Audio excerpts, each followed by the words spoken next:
Get ready to dim the lights and lock your doors. Friday Night Frights is here to haunt your weekend. Every Friday night, we bring you spine-chilling tales of the macabre, the mysterious, and the downright terrifying. From cursed artifacts to shadowy creatures lurking in the dark, these stories will keep you on the edge of your seat long after the episode ends. Are you brave enough to listen? Tune in and be sure to subscribe to our channel for more eerie episodes. In honor of St. Patrick's Day, we're going to read a story tonight called Leprechaun by William Sambro. To fully understand what I'm about to tell you, you must know what Ireland is like. Not the Ireland of the big modern cities, but old Ireland. Ireland of the fens and the bogs. The Ireland that is still a part of the dim Celtic past, before the saint himself brought the cross, when every tree, every stone was possessed of demonic life, and monsters big and small were known to roam the misty nights. That Ireland still exists, and it exists, God help us all, very deeply in old Peter. And what it might have cost us, what wonders have been forever lost to us, I can only speculate. But I cannot find it in my heart to blame old Peter. He is old but still powerful, like a twisted, weather-hardened tree. There is no malice in the man, but his mind was soddened under the years and the bitter hardships of scratching an existence out of the bog he calls home. His family long dead, too little decent food, too much homemade potato liquor, the fiery poteen that keeps him alive. Peter told me his story, twisting his huge hands in anguish, while I looked down at the pitiable thing that lay on the table in his sagging, windowless sod hut, while the rain that had fallen in solid leaded sheets for days drummed like a dirge on the roof. He had heard a sound of approaching thunder, Peter said, although the rain had fallen for days without thunder. At the same time, the sky had come alight, a flat white sheen, like a brilliant beam reflecting from under low-lying clouds, flickering, but gaining in intensity, brighter, nearer, and that was indeed strange, since it was well past sundown. He heard the rumble, soft at first, then louder, harder, cracking like the passage of an infrequently heard military jet, a long-drawn hiss, a whine, a swelling build-up, and then the shuddering rumble of air closing behind some swiftly moving object. He'd stumbled to the door, pulling it open in time to see a glowing object slanting down, the light intense over the fens despite the gray rain. It slipped over the rim of a nearby hill, and Peter saw the steady light hold there, then slowly dim and fade to a dull red, and finally it vanished completely. His first thought had been a plane crash, some poor souls killed out there. And lurching to his feet, old Peter had picked up his kerosene lantern, thrown a coat on, and immediately started out, thinking only, and this in his favor, to help. But slogging through the chilly bog, he'd seen nothing, only the unending rain, the wispy tendrils of fog. He paused, listening, looking to the right and left, his rheumy old eyes blinking. He shook his head. He thought he heard popping and crackling sounds, like metal cooling, shrinking, somewhere close in the murky night, but he couldn't be certain. In fact, his mind began wandering. He turned, wondering why he'd come out here. He plodded about for a while, and finally went back to his hut, and when he came inside, blowing out the lantern, shaking the wet from his hat, he heard the odd squeaking sound, and turning, he saw a little creature. He was tiny, tiny, Pidar said, his voice trembling with yearning, scarcely 2 feet high, dressed in a metallic garment vaguely like a fish skin, dully shining with infinitesimal overlapping scales. On his head 2 insect-like antennae bobbed about, affixed to a small helmet of sorts, fitting snugly, with a glass-like faceplate, the whole very cunningly made. A tiny little man, with sparkling black eyes, bowing courteously to clumsy, gigantic old Pidar. And seeing the little creature, there beside his poor hearth, in the midst of his poverty, the poverty only the Irish, the very remote fen dweller, can know, Pidar, his mind full of the old stories, addled with poteen, Pidar spoke aloud one word, like a pagan incantation. Leprechaun! The creature took a step forward, its miniature arms held up, palms out to Pidar, and Pidar waited, breathless. Catch a leprechaun, everyone knows, and he must tell you where fabulous fortunes are hidden. But hold him tight until he does, though we folk are full of wiles and devilment. The creature's broad-lipped mouth stretched in a shy half-smile. He looked curiously about the shabby hut and saw the old broken cot, the one chair, the smoldering, ill-smelling peat in the fireplace, the jug of poteen on the floor, the mug and tin spoon on the table. Now it would happen. Now the miracles, the treasure troves, ancient, glittering tales crowded Pidar's mind as he stared at the tiny man waiting.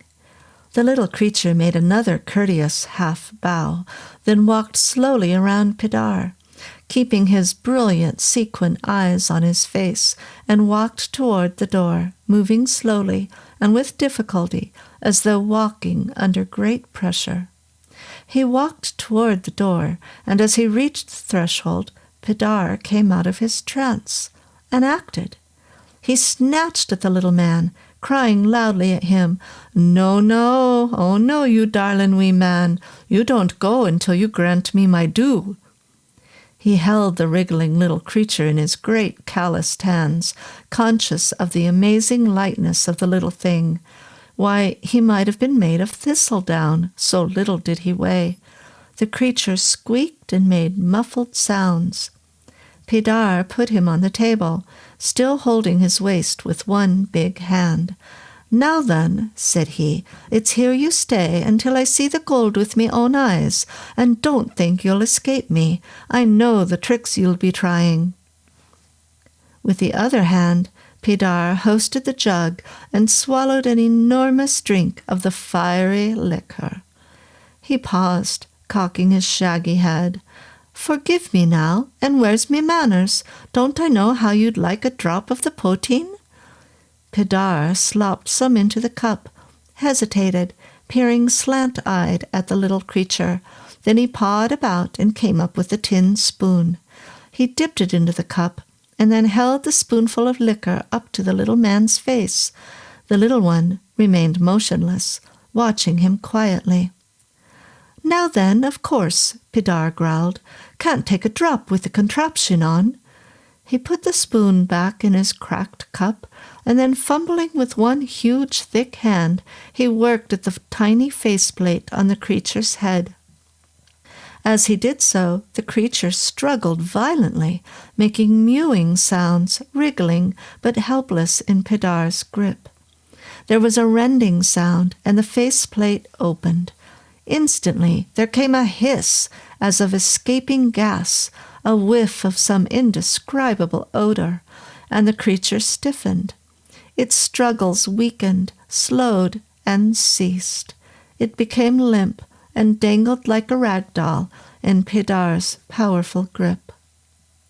At the same moment, beyond the hut, Beyond the nearby hill, somewhere above the bogs, there came a great burst of light and sound, a shrill, long-drawn whistling, a clap of thunder that rose up into the rainy night sky, echoing about the low hills, higher and higher, then diminished and was gone. The little man was motionless in Pidar's grip, and slowly Pidar laid the little creature down on the table. Pidar released him, but the little man didn't vanish, didn't suddenly spring to life and bound away with a laugh at having outwitted a mere mortal. The little man remained motionless, lying on the table in his gleaming little metallic suit, the faceplate swinging idly open, his features rapidly turning blue. It was then Pidar had come for me, stumbling out into the rainy night without hat or jacket, shambling over the bogs, making his way these few miles into the village and to the parish house. He found me waiting, for I, too, had seen the lights in the sky, heard the piercing shriek and rumble that rose up and up until it disappeared into the clouds. Pidar told me his story, sobbing and babbling, while I looked down at the thing that lay on his table. It had begun to shrivel, shrinking inside its metallic carapace, under the impact of an atmosphere it had never been meant, or perhaps had lost the ability to withstand. The silvery antenna drooped from the helmet, touched, sparked feebly, then turned black and crumbled into ash. I buried the poor creature in an unmarked grave, for there are some things better left undisturbed. But first I did for it what any priest of old Ireland would do, and afterward I told Pidar it was good of him to mourn, but better to forget.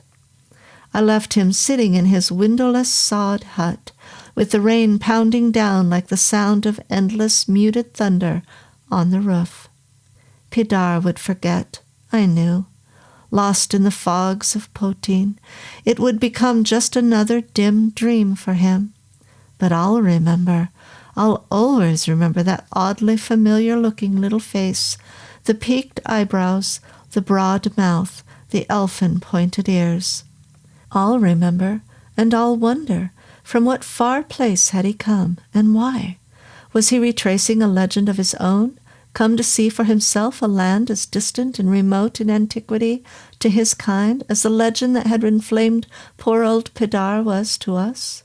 A misty millennium, when the little ones, already reaching for the stars, were able to perform wonders the larger, simpler savages who replaced them could only have conceived of as magic. We'll never know, not now, but I have a feeling, drawn from some primitive well of memory, as deep and old as the race of Celts, that from whatever far place that little creature came, the ground I laid him in, the dark and ancient soil of Ireland, was to him not alien. And here's another one for St. Patrick's Day, and this story is called The Cursed Gold of Kilkenny. On a stormy St. Patrick's night, down on his luck gambler Rory O'Keefe stumbles upon a pot of gold in the Kilkenny bog. Ignoring the old warnings about stealing from the Fae, he greedily pockets the treasure, only to realize too late that someone is watching. As eerie laughter echoes through the mist and shadowy figures close in, Rory learns that leprechauns don't just guard their gold, they curse those who take it. And once you're marked, there's no escaping their grasp. Join us for a chilling tale of greed, terror, and the horrors lurking beyond the veil of folklore. The Cursed Gold of Kilkenny. They say if you ever find a leprechaun's gold, you best leave it be. But Rory O'Keefe had never been one to listen to warnings. It was late on a stormy St. Patrick's night when Rory stumbled out of McBride's pub, his head thick with whiskey and his pockets empty. He had lost everything at the card table, his last shilling, his boots in a reckless bet, and whatever sliver of dignity he had left. "Damn my rotten luck," he muttered, weaving down the narrow dirt path that wound through the Kilkenny hills. The storm howled through the trees, but something else stirred in the wind. A whisper, a giggle. Rory squinted through the rain, rubbing his bleary eyes, and that's when he saw it. A golden light flickered in the bog below, dancing through the mist like a firefly. His breath hitched. At first he thought it was just his drunken mind playing tricks on him. But then he saw the unmistakable gleam of coins, piles of them, spilling from a small iron pot half buried in the muck. His heart pounded. Could it be? Could it really be Leprechaun gold? He had heard the stories, of course. Never take gold from the Fae, lest you suffer their wrath. But Rory had never been the superstitious type, and besides, hadn't his luck just turned? With greedy fingers he snatched up the coins, stuffing them into his coat, into his shirt, anywhere they would fit. He laughed, wild and breathless. "Tonight's my lucky night!" he shouted into the rain. The wind stopped. Just like that. Silence. No rustling trees, no distant roll of thunder, no chirp of night creatures. Even his own breath seemed to vanish into the void. Then laughter. Not his own. A shrill, crackling giggle echoed through the mist. Rory froze, his blood turning to ice. The laughter was everywhere, low and scratchy, high and childlike, swirling around him like a swarm of unseen eyes. His pulse thundered in his ears. His feet refused to move. "Who's there?" he barked, his voice cracking. From the mist, a voice like rustling leaves and broken glass whispered, "That does not belong to you, lad."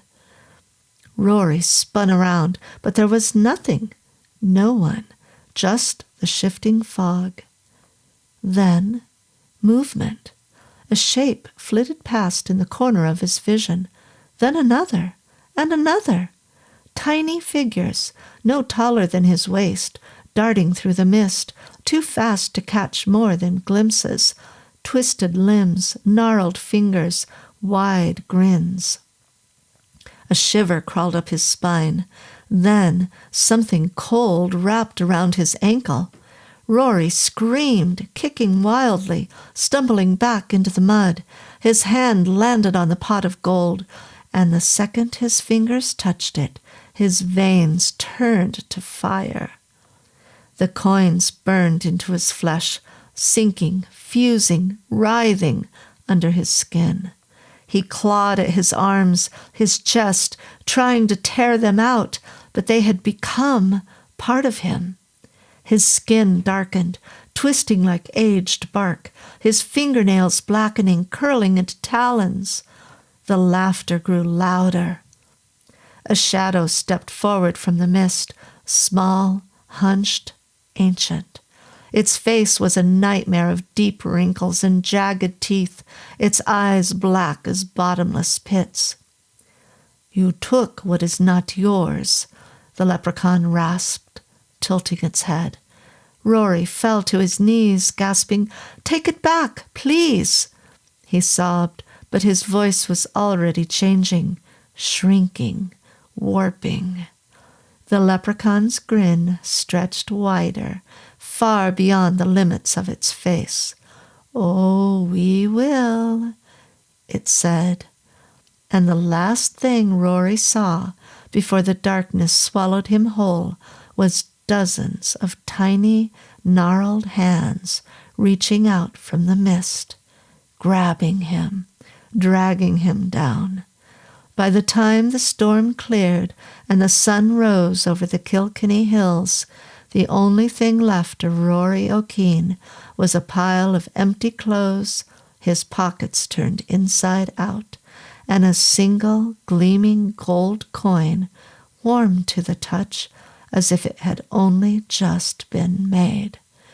Rory O'Keefe's flesh had slowly transmuted into the very treasure he sought to steal. And somewhere in the mist, the leprechauns laughed. There was so much more gold to collect. Well, that was a fun story and very apropos for St. Patrick's Day. And now we have another story for you. This is another short tale from the Irish, and it is called The Whispering House.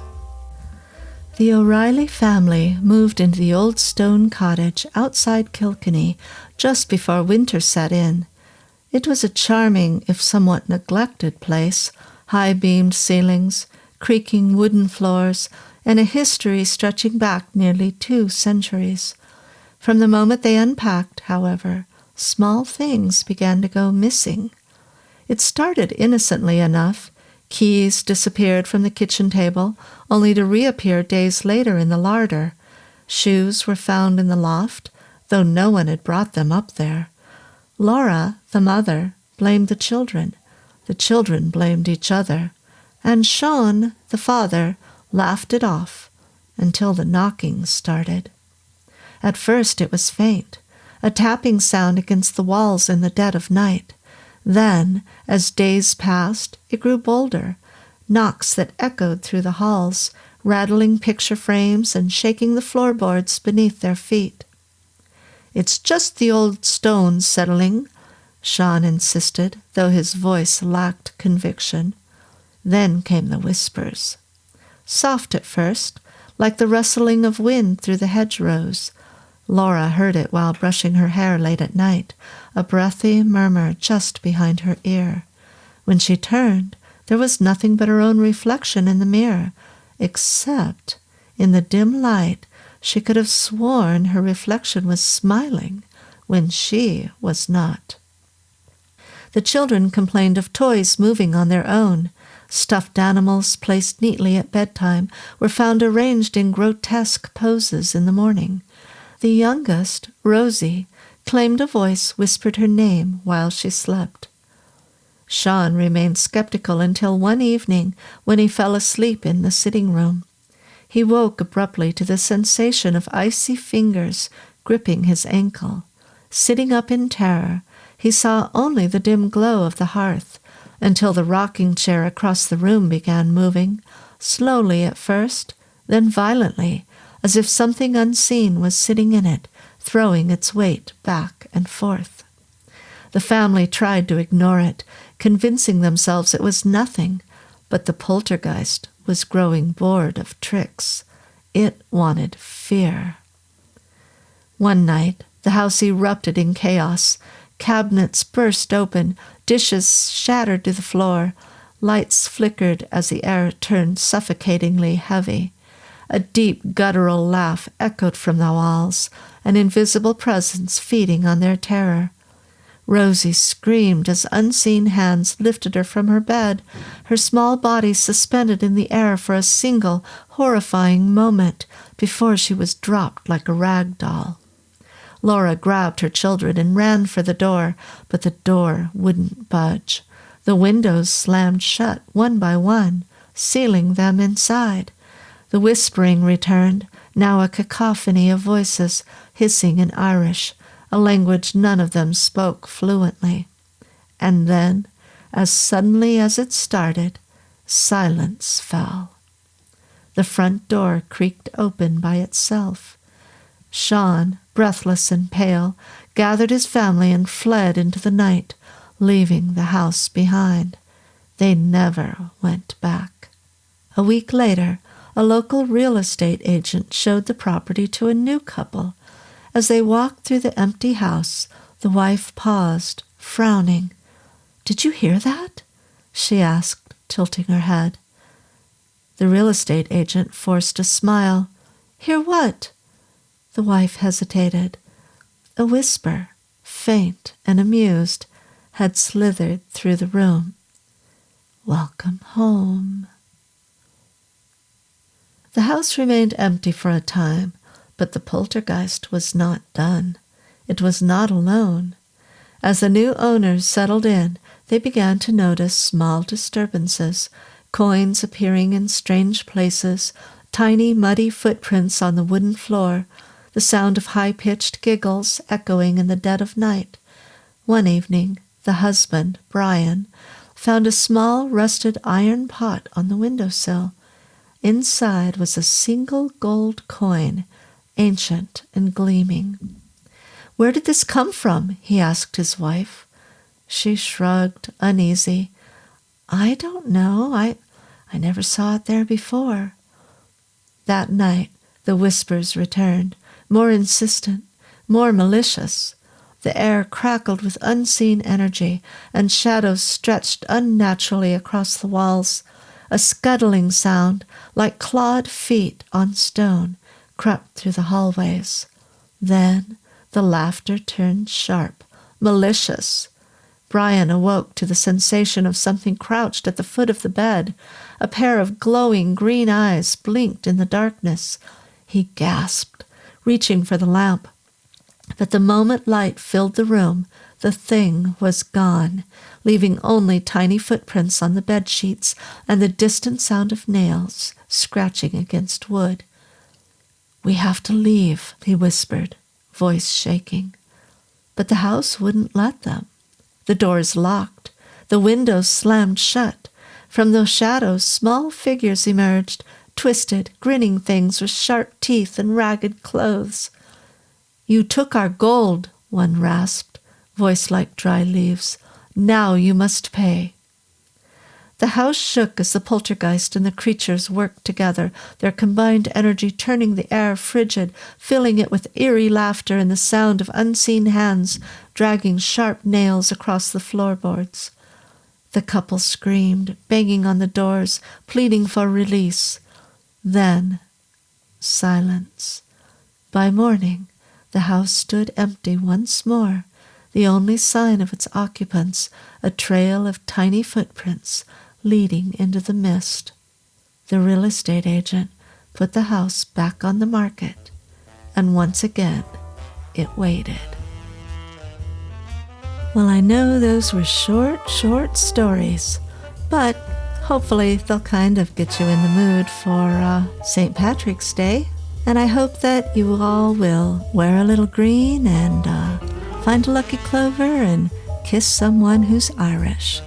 And I hope you'll join us next week for more of Friday Night Frights. And be sure to check out our other tales tomorrow and Sunday. Have a great week, everyone, and a happy St. Patrick's Day. This is your host, Ginger Winters. Good night.